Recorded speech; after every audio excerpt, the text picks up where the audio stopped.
الحمد لله رب العالمين والعاقبة للمتقين والصلاة والسلام على سيد الأنبياء والمرسلين وعلى آله وأصحابه أجمعين أما بعد قال الله تبارك وتعالى في القرآن المجيد والفرقان الحميد أعوذ بالله من الشيطان الرجيم بسم الله الرحمن الرحيم إما شاكرا وإما كفورا وقال تعالى إن بطش ربك لشديد صدق الله العظيم وصدق رسوله النبي الكريم ونحن على ذلك من الشاهدين والشاكرين والحمد لله رب العالمين اللهم صل على محمد وعلى آل محمد وبارك وسلم. محترم و مکرم سامعین کرام، السلام علیکم ورحمۃ اللہ وبرکاتہ.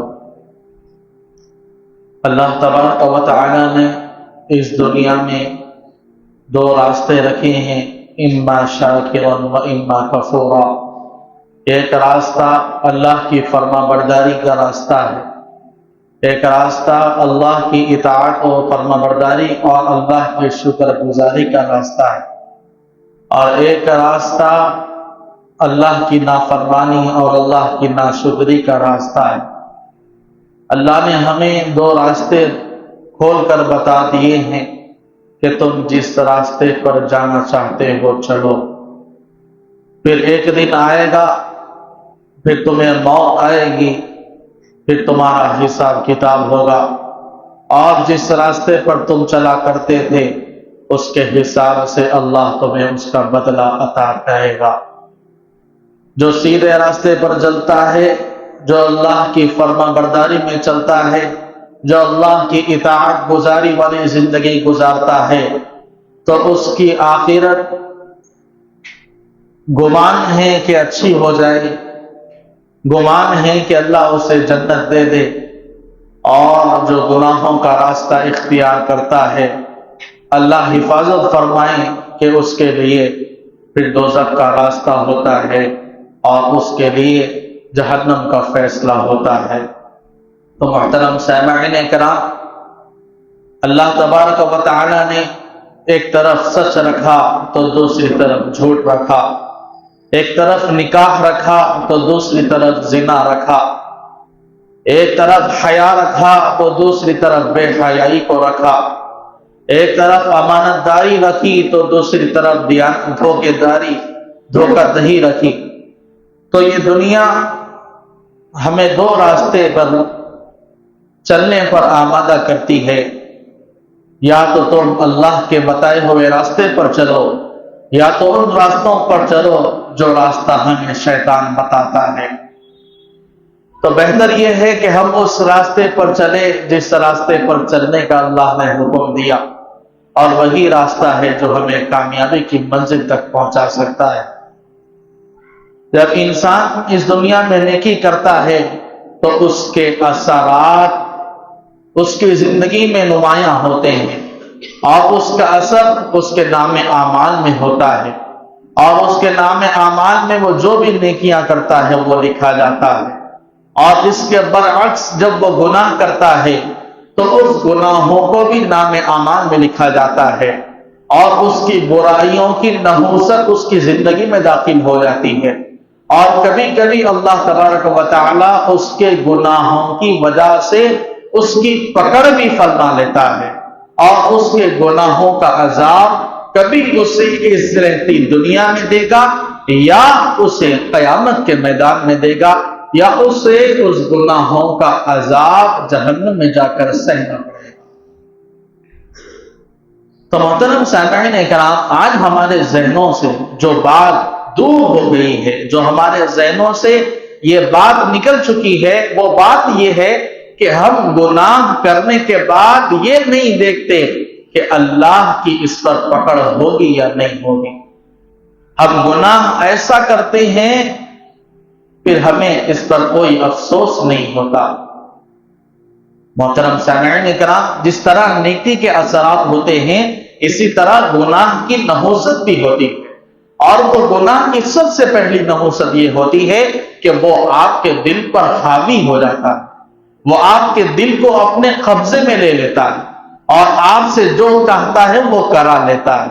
اور شیطان اس کو استعمال کرتا ہے اور آپ کو سیدھے راستے سے بھٹکا دیتا ہے۔ تو گناہ کرنے کے بعد انسان جو گناہ پر ڈرتا نہیں، اس کی وجہ یہی ہے کہ اس کے گناہوں نے اس کے دل پر قبضہ کر لیا۔ اور ہم لوگوں کو اکثر اللہ کا ڈر نہیں ہوتا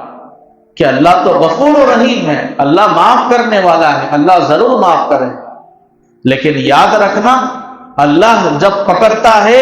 تو فَمَن يَعْمَلْ مِثْقَالَ ذَرَّةٍ خَيْرًا يَرَهُ وَمَن يَعْمَلْ مِثْقَالَ ذَرَّةٍ شَرًّا يَرَهُ۔ اگر رائی کے دانے کے برابر بھی اگر تم خیر کرتے ہو، اللہ اس کو بھی دیکھ رہا ہے، اور تم رائی کے دانے کے برابر بھی اگر تم گناہ کر رہے ہو تو اللہ اسے بھی دیکھ رہا ہے۔ اللہ کی پکڑ بہت سخت ہے۔ تم کیا سمجھتے ہو کہ اللہ یوں ہی آسمانوں کے اوپر بیٹھا تمہیں مہلت دیتا جا رہا ہے، مہلت دیتا جا رہا ہے؟ تو اس کا مطلب یہ ہے کہ اللہ تمہیں نہیں پکڑے گا۔ اللہ کا فرمان سن لو، ان بطش ربک لشدید، یقیناً تمہارے رب کی پکڑ بہت سخت ہے۔ اور اللہ جب کسی کو پکڑنے پر آ جاتا ہے تو وَمَن يُهْنِ اللَّهُ فَمَا لَهُ مِن مُكْرِمٍ، اللہ جس کو ذلیل کرنے پہ آتا ہے، اللہ جسے پکڑ لیتا ہے تو اسے ساری دنیا مل کر بھی چھوڑا نہیں سکتی، اسے ساری دنیا مل کر بھی اس کی ذلت کو ختم نہیں کر سکتی، اس کی رسوائی کو ختم نہیں کر سکتی۔ تو گناہ کی جو سزا ہے وہ سب سے پہلے تو ہمیں اس دنیا میں مل کر رہے، اور اسی کی وجہ سے ہماری زندگیوں میں برکتیں نہیں ہیں، ہمارے کاروباروں میں برکتیں نہیں ہیں، ہماری اولاد ہماری نافرمان ہو چکی۔ اصل پہلی وجہ یہی ہے کہ ہمارے گناہوں کی نحوست ہماری زندگیوں میں داخل ہو گئی۔ ایک نوجوان بہت محنت کر کے اتنی دولت کمایا کہ اللہ تبارک و تعالیٰ نے اسے خوب دولت سے نوازا۔ پھر اس نے اپنی دولت سے بے شمار زمینیں خریدی، اور اتنی زمینیں اس نے خریدی کہ سارے زمینوں پر ریلوے ٹریک بنائی اس نے، اور وہ فخر سے زندگی گزارا کرتا تھا، اور اپنی جتنی بھی زمین اس نے کمائی تھی وہ اس کے اوپر ریلوے ٹریک بنا کر اس کے ذریعے سے آمدنی کرتا تھا۔ ایک دن ایسا ہوا کہ وہ اپنے دوست کے ساتھ چوراہے پر کھڑا تھا، تو اس کا دوست بیچارہ غریب تھا، مجبور تھا۔ وہ اپنے دوست سے اپنے حال دل کہنے لگا، اور اس سے کہنے لگا کہ میں بہت پریشان ہوں، مجھے بہت پیسوں کی ضرورت ہے، میں سوچ رہا ہوں کہ کہیں سے قرضہ لے لوں۔ تو اس نے اپنے گھمنڈ میں، اپنے تکبر میں ایسے الفاظ کہے جس کی وجہ سے اللہ نے اس کی پکڑ کر لی۔ اس نے فرمایا کہ تو پریشان ہے کسی سے دولت لینے کے لیے، اور میں پریشان ہوں کہ میری دولت کہیں پر لگانے کے لیے۔ اب اس نے اس غریب کے سامنے اپنی امیری کی نمائش کی، اپنی دولت کی نمائش کی، اور اس کو فرمایا کہ اللہ نے مجھے اتنا دیا ہے کہ میری 40 نسل بیٹھ کر کھا سکتی ہے۔ اب اللہ نے اس کی ایسی پکڑ کی اور فرمایا کہ تو کون ہوتا ہے دولت کو کمانے والا؟ تجھے دینے والی ذات میری ذات ہے۔ اللہ نے جب اس کی پکڑ کی کہ چند دن گزرے تھے کہ وہ بیمار ہو گیا، اور اللہ نے اس کی بیماری کو اتنی شدت دی کہ 6 مہینے کے اندر اس کا انتقال ہو گیا، اور اس کے پاس جتنی بھی دولت تھی، جتنی بھی زمینیں تھیں، وہ اس کے ایک بیٹے، اکلوتے بیٹے کے نام پر چلے گئی، جس کی عمر 20 سے 22 سال کی تھی، اور اس کا ایک ہی بیٹا تھا جو جوان عمر تھا۔ جب باپ کی ساری دولت اس کے پاس چلے گئی، جب کسی کے پاس دولت ہوتی ہے تو اس کے دوست زیادہ ہو جاتے ہیں، اور لوگ دور دور سے اس کی دوست بننے کے خواہش مند ہوتے ہیں، اور یہ آرزو کرتے ہیں کہ میں اس کا دوست بن جاؤں تو شاید مشکل کے وقت یہ میرے کام آ جائے۔ چنانچہ اس نوجوان کے بھی کئی دوست بنے، اور جب دولت ہوتی ہے تو اڑانے کا شوق بھی ہوتا ہے، تو اس میں کچھ پینے کھانے والے بھی لوگ تھے۔ وہ لوگ اس نوجوان کو شراب کے اڈوں پر لے جانے لگے، بار میں لے جانے لگے، نوجوان بچیوں کے اڈوں پر لے جانے لگے اور اس کی جوانی کو پامال کرنے لگے۔ جب وہ دولت کو اڑاتا رہا اور اپنی جوانی کو لٹاتا رہا، وہ دولت وہی دولت لٹا رہا تھا جس دولت کے اوپر باپ نے فخر کیا تھا۔ پھر اس کے دوستوں نے کہا کہ تو نے سارا شہر تو گھوم لیا، اب ایک کام کر، تیرے پاس اتنی دولت ہے کہ تو اس شہر کو چھوڑ کر بڑے بڑے ملکوں کا دورہ کر اور وہاں کے بار میں جا اور وہاں کی بچیوں کے ساتھ اپنی جوانی کو بتا۔ چنانچہ اس نے ان دوستوں کے مشوروں پر وہ ہمیشہ اپنے گھر سے نکلتا، ایک ایک مہینے کا سفر کرتا اور الگ الگ شہروں میں جاتا، کئی پبوں میں جاتا، کئی باروں میں جاتا اور اپنی جوانی کو کسی عورت کے پیچھے لگاتا اور شراب نوشی میں لگاتا، اور ساری دولت اس نے اس میں کھپا ڈالی، اور اپنے باپ کی جتنی بھی دولت تھی ایسا کرتے کرتے ایک وقت آیا کہ ساری دولت اس کی ختم ہو گئی۔ اور جب روزانہ جب گناہ ہوتا ہے اور شراب ہوتا ہے اور جوان بچیوں کے پیچھے کوئی پڑا ہوتا ہے تو اس کی صحت بھی خراب ہو جاتی ہے۔ اللہ نے پھر اس کی صحت کو بھی خراب کر دیا،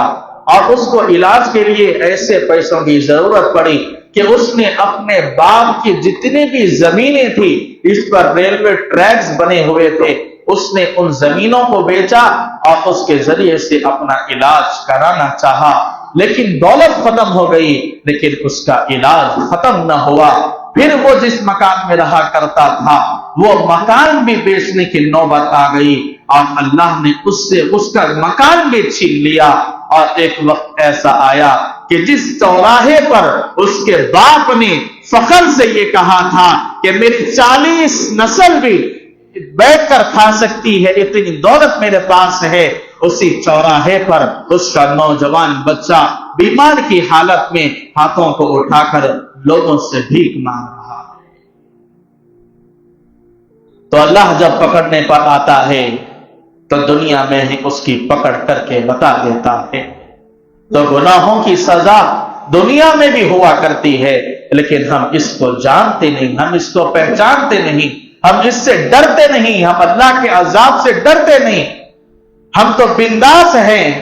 ہم یہ کہتے ہیں کہ ہماری زندگی ہے، ہم جس طرح چاہیں گزاریں، کون ہے ہمیں پوچھنے والا، کون ہے ہمیں روکنے والا، کون ہے ہمیں ٹوکنے والا۔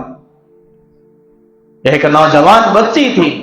اللہ نے ایک ایسی خوبصورت بچی گھر میں پرورش، اللہ نے اسے ایک ایسی خوبصورت بچی سے نوازا کہ اس کے گھر میں لوگوں کا ہجوم ہوا کرتا تھا کہ اس خالی نوجوان چھوٹی سی معصوم بچی کی خوبصورتی کو دیکھنے کے لیے سارے رشتہ دار اور سارے محلے کے لوگ آ کر اس کا دیدار کیا کرتے تھے۔ اللہ نے ایسی خوبصورت نوجوان بچی ایک شخص کو عطا کی۔ جب ایسی خوبصورت بالا کی بچی جب بڑی ہوئی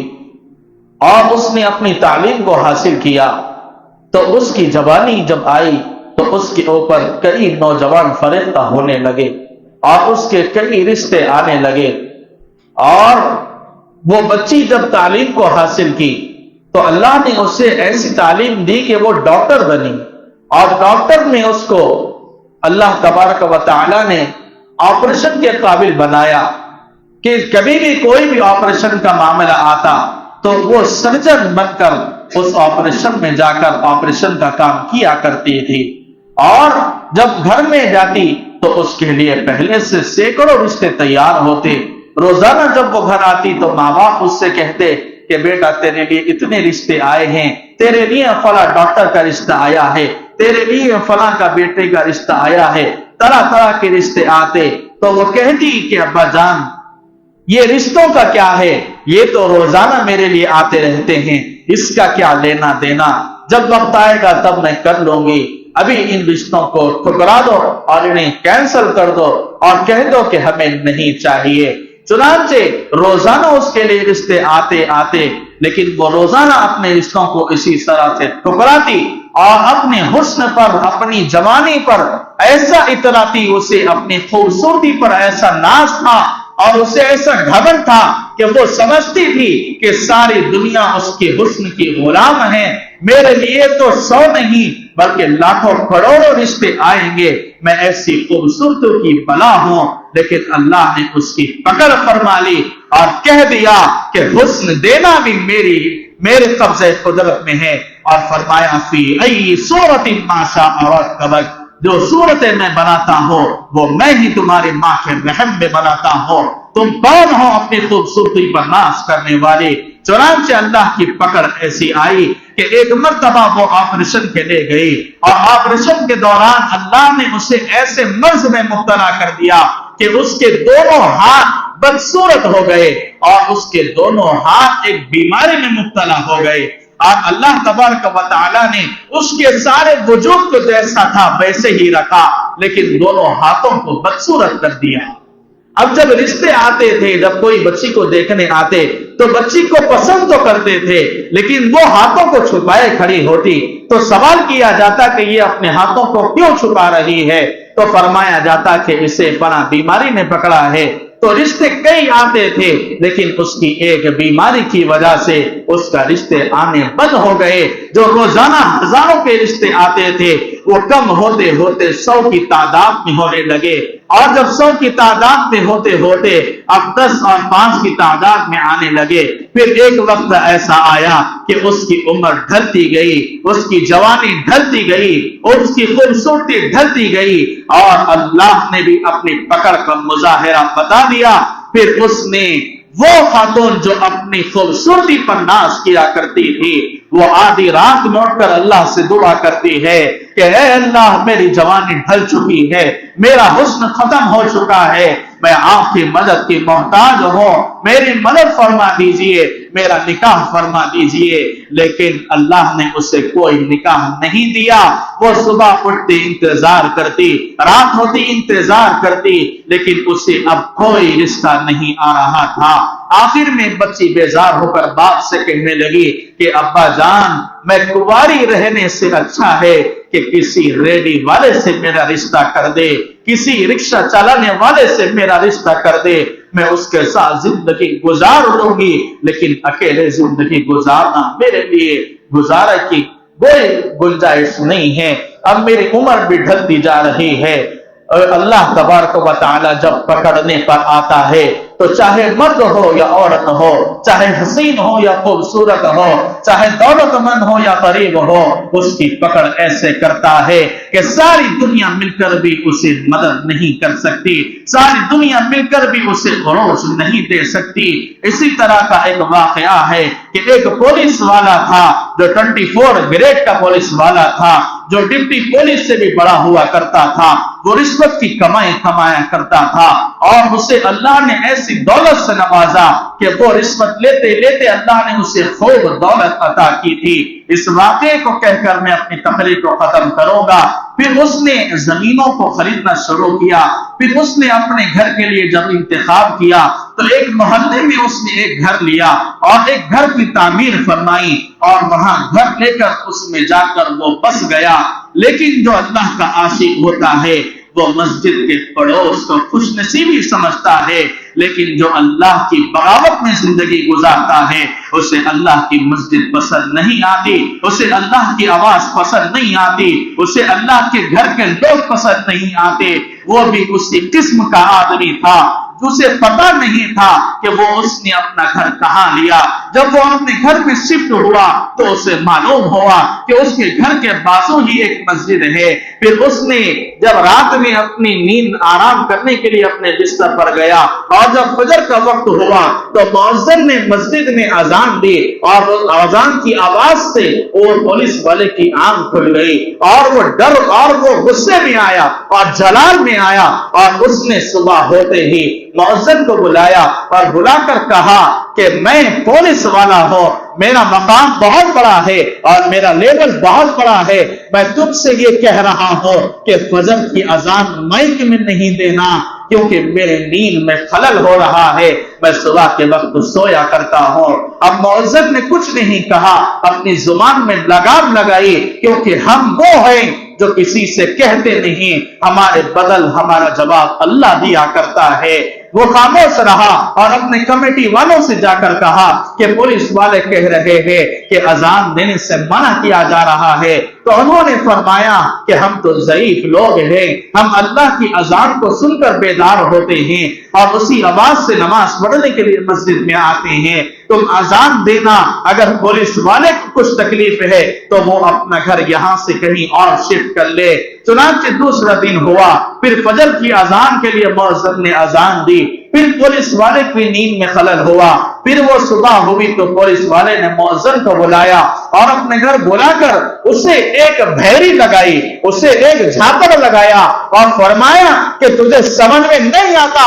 کہ میں نے تجھ سے کیا کہا؟ کیا تجھے میرا ڈر نہیں ہے کہ میں پولیس والا رہ کر میرا اتنا بڑا پوزیشن ہے اور میں تجھ سے کہہ رہا ہوں، تجھے سمجھ میں نہیں آتا کہ میں کیا کہہ رہا ہوں؟ لیکن اللہ کا مؤذن تھا، اللہ کے گھر کی خدمت کرنے والا تھا، اللہ نے اس کی پکڑ کر لی، اللہ نے اس کی پکڑ کر لی اور اس کا ایسا حال ہوا کہ پھر چند دن گزرے تھے، اللہ نے اسے پالش کا اثر دے دیا اور اس کے دونوں ہاتھ کام کرنا بند ہو گئے۔ جس ہاتھ سے اس نے بھیری ماری تھی، اللہ کے عذاب کو، اللہ کے جلال کو ایسا جلال آیا کہ اللہ نے اس کے دونوں ہاتھوں کو مفلوج کر دیا اور اس کے دونوں ہاتھوں کو پالش کا اثر دیا اور اس کے دونوں ہاتھ ایسے اوپر کی طرف آ کر اکڑ گئے اور سکڑ گئے۔ اب وہ ہاتھ اسی حالت میں ہے کہ وہ مانگنے کی حالت میں ہے۔ وہ اپنے آفس کو جاتا ہے، پولیس اسٹیشن کو جاتا ہے تو وہاں سے بھی اسے نکال دیا جاتا ہے